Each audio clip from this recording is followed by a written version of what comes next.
బ్రహ్మం గారి కాలజ్ఞాన ప్రకారం 2026లో ఖచ్చితంగా జరిగే వింతలు ఇప్పుడు మనం తెలుసుకుందాము.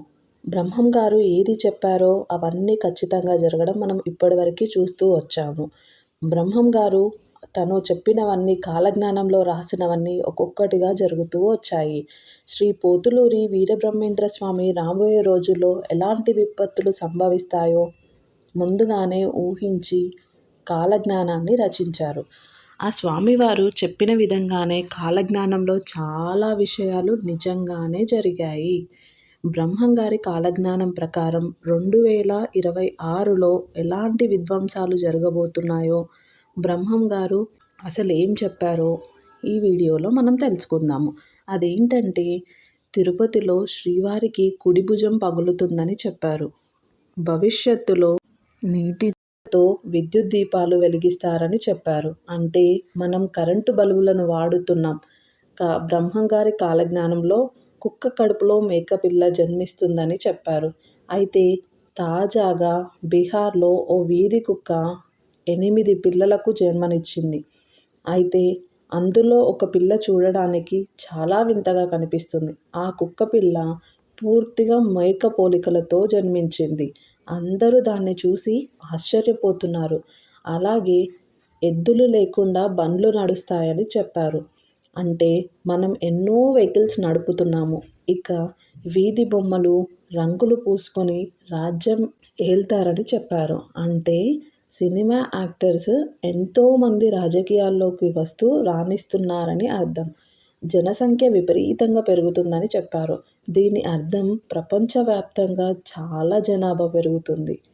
ఇకపోతే పొట్టివాడైనా ఒకడు గట్టివాడు మన దేశాన్ని పాలిస్తాడని చెప్పాడు. అంటే లాల్ బహదూర్ శాస్త్రి అనుకోవచ్చు. ఒక వితంతువు 16 సంవత్సరాలు రాజ్యం వేల్తుందని అన్నారు. అంటే ఇందిరాగాంధీ పాలించారు.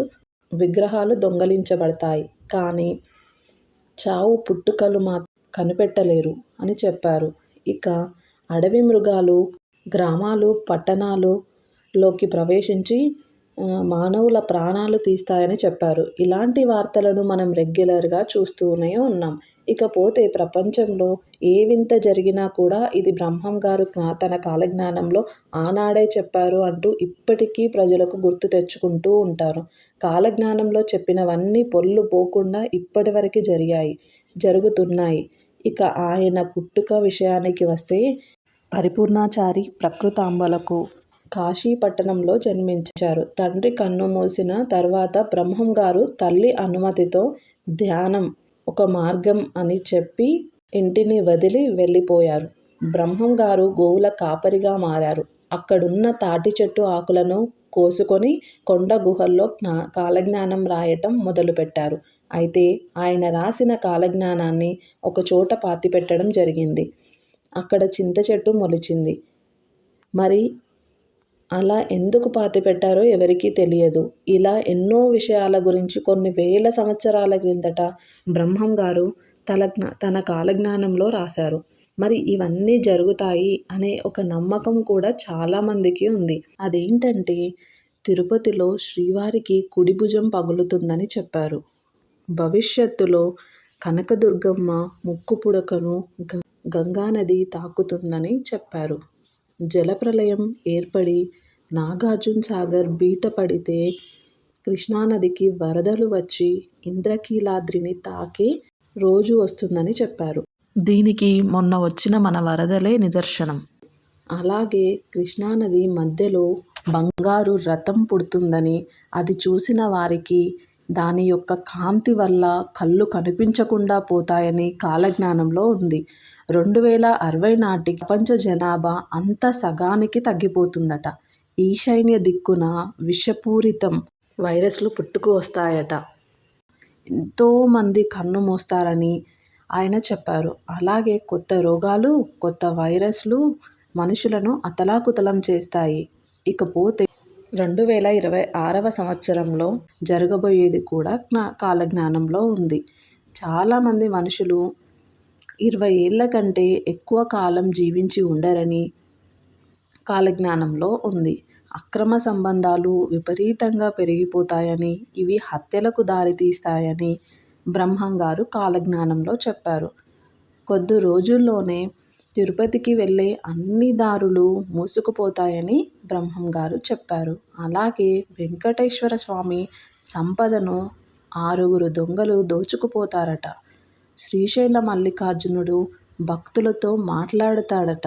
అలాగే అన్ని వ్యవసాయ ధాన్యాన్ని ఉత్పత్తి చేయలేవు. దీంతో తీవ్రమైన ధాన్యం కొరత ఏర్పడుతుందని, 2026 నాటికి ఆకాశంలో కొత్త నక్షత్రం ఉద్భవిస్తుందని తన కాలజ్ఞానంలో చెప్పారు. అన్ని రకాల పండ్లకు రసాయనాలతో తయారవటం వల్ల మనుషులకి రోగాలు ఎక్కువైపోతాయని, అర్ధరాత్రి సూర్యోదయం అవుతుందని కాలజ్ఞానంలో ఉంది. కంచి కామాక్షి కన్ను ఎర్ర చేస్తుంది. ఆ ధాటికి దక్షిణాన జనులు మరణిస్తారట. అలాగే విచిత్రమైన ఈత చెట్టు ఒకటి పుట్టి రాత్రులు నిద్రపోతుంది, పగలు మళ్ళీ లేచి నిలబడుతుంది. ఇలా 8 సంవత్సరాలు జరిగిన తర్వాత ఆ చెట్టు నశిస్తుంది. ఇది దేశంలో తీవ్రమైన కరువు ఏర్పడుతుంది. గోదావరి నదుల మధ్య ఆవులు గుంపులు గుంపులుగా మరణిస్తాయట. ఇలా జరుగుతుందని బ్రహ్మంగారు ముందే ఊహించి చెప్పారు. యాగంటి బసవన్న లేచి రంకెలేస్తాడట. మధుర మీనాక్షి జనులతో మాట్లాడుతుందని బ్రహ్మంగారి కాలజ్ఞానంలో ఉంది. అలాగే జనగనపల్లెలో చింత చెట్టుకు జాజులు పూస్తాయట. రాయదుర్గంలో ఉన్న ఒక రామచిలుక వీరధర్మాలను చెబుతుందట. శ్రీకాళహస్తి గుడిలో దోపిడీ జరుగుతుందట. మల్లికార్జునుడు శ్రీశైలాన్ని వదిలి వింధ్యా పర్వతాలకు వెళ్ళిపోతాడట. పెనుకొండలో పెద్ద పెద్ద పులులు బాగా తిరుగుతాయట. అతి త్వరలోనే నెల్లూరు సీమ నీటిలో మునిగిపోతుందట. అలాగే సైంటిస్టులు ఎన్ని రకాల ప్రయోగాలు చేసినా బొబ్బెల్లేస్తాయట. నెత్తురు కక్కుతూ రోగాలు బారిన పడి జనులు మరణిస్తారట. మృగాలు కూడా ప్రాణాలు విడుస్తాయని బ్రహ్మంగారు కాలజ్ఞానంలో చెప్పారు. 5000 సంవత్సరాలు పూర్తయ్యే కాలాన్ని కాశీపట్టణంలోని గంగ కనిపించదు. బెంగళూరు కామాక్షి అమ్మ విగ్రహం నుంచి రక్తం కారుతోందని కాలజ్ఞానంలో ఉంది. అలాగే వేప చెట్టు నుండి అమృతం కారుతుంది. శ్రీశైలానికి దక్షిణాన కొండల నుండి రాళ్ళు దొర్లిపడి జననష్టం జరుగుతుంది. పగిలిన రాతి ముక్కలు లేచి ఆకాశాన ఎగురుతాయట. కాశీలోని దేవాలయం 40 రోజుల పాటు పాడుబడుతుందని చెప్పారు. ఆయన చెప్పిన విధంగా 1910లో తీవ్రంగా వరదలు రావడంతో, కలరా వ్యాపించడంతో కాశీని సందర్శించడానికి భక్తులు ఎవ్వరూ వెళ్ళలేదు. ఇప్పటి వరకు కూడా బ్రహ్మంగారు చెప్పినవన్నీ జరిగాయి. ఇలాంటి ఇంట్రెస్టింగ్ వీడియోస్ మీకు కావాలి అనుకుంటే నా ఛానల్ని సబ్స్క్రైబ్ చేసుకోండి.